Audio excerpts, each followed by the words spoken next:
अस्सलाम वालेकुम friends, welcome back to my channel. तो कैसे हैं आप सब लोग? उम्मीद करता हूं आप तमाम दोस्त खैरियत से होंगे। तो दोस्तों, इस वीडियो में आपके साथ कतर की दो लेटेस्ट न्यूज़ अपडेट शेयर करूंगा। तो तमाम दोस्तों से गुजारिश है कि वीडियो को पूरा ज़रूर देखें और चैनल को भी सब्सक्राइब कर लें कतर के तमाम खबरों से बाखबर रहने के लिए। तो चलिए दोस्तों, वीडियो स्टार्ट करते हैं। तो दोस्तों, जो पहली अपडेट है वो मिनिस्ट्री ऑफ इंटीरियर की जानिब से है। तो दोस्तों, वजारत दाखिला की जानिब से एक नई अनाउंसमेंट, एक बिग अनाउंसमेंट जो है, एक नया रूल्स जो है अनाउंस किया गया है। दोस्तों, काबीना की कल की मीटिंग में कतर में रहने वाले तमाम लोगों के लिए ये फ़ैसला जारी किया गया है कि अतवार 17 मई से किसी भी वजह से घर से निकलते वक्त लाजमी तौर पर चेहरे का मास्क जो है वो ज़रूर पहनना होगा। दोस्तों, क्यूएनए के मुताबिक कल शाम को अपने बाकायदा इजलास में कैबिनेट ने कोविड-19 के वबाई अमराज का मुकाबला करने के लिए और उठाए जाने वाले तमाम तर एहतियाती इक़दाम को जारी रखने का फ़ैसला भी किया है।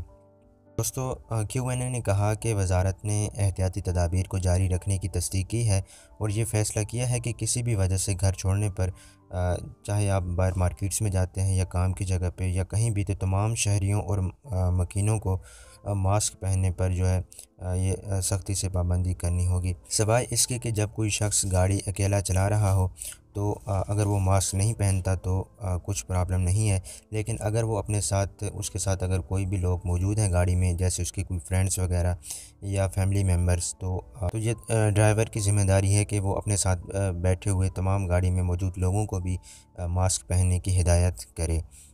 तो दोस्तों, इस फ़ैसले पर अमल ना करने की सूरत में मुतअद्दिद बीमारियों की रोकथाम से मुतल्लिक़ 1990 के कानून नंबर 17 के तहत जो है 3 साल कैद की सज़ा या इसके अलावा 2 लाख रियाल तक का जुर्माना या इन दोनों में से कोई एक सज़ा हो सकती है। तो दोस्तों, याद रखिए, इस फ़ैसले का इतलाक़ जो है अतवार 17 मई से होगा और टिल फर्दर नोटिस जो है ये फ़ैसला जारी रहेगा। तमाम लोगों को इस फ़ैसले पर अमल करना होगा। तो दोस्तों, ये थी पहली अपडेट। अब बढ़ते हैं दूसरी अपडेट की जानिब।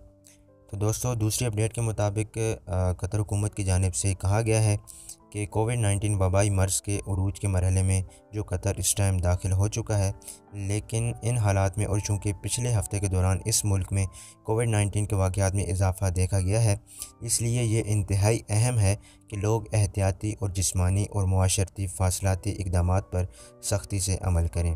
और ये जो केसेस हैं, आप पहले से कहीं ज़्यादा आए हैं पिछले हफ़्ते के दौरान। और इसके अलावा प्रेस कॉन्फ्रेंस से खिताब करते हुए डॉक्टर अल-खल ने कहा कि हम कतर में वबाई बीमारी के उरूज के मरहले में दाखिल हो रहे हैं और गुज़िश्ता हफ़्ते में रोज़ाना तस्दीक शुदा केसेस की तादाद में मुसलसल इजाफ़ा हुआ है।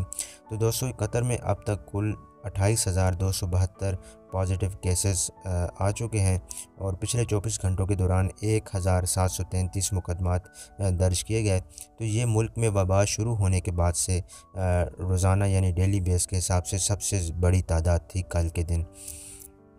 और इसके अलावा एमरजेंसी वार्ड में दाखिल अफराद की तादाद अब तक 417 है और पिछले हफ़्ते में जो है 15 मरीज़ों को इस एमरजेंसी वार्ड में लाया गया।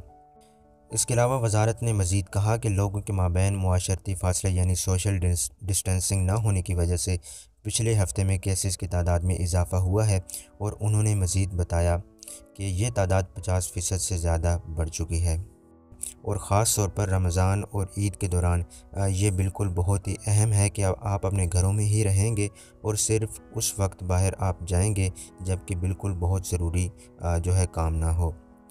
तो दोस्तों, ये थी आज की 2 न्यूज़ अपडेट्स। उम्मीद करता हूँ कि ये वीडियो आपके लिए मुफीद साबित हुई होगी। इस वीडियो को लाइक ज़रूर कीजिएगा और चैनल को भी सब्सक्राइब कर लें कतर के तमाम ख़बरों से बाखबर रहने के लिए। तो दोस्तों, मिलेंगे आपसे नेक्स्ट वीडियो में। तब तक के लिए दें हमें इजाज़त और अपना बहुत बहुत ख्याल रखिएगा। अल्लाह हाफ़िज़।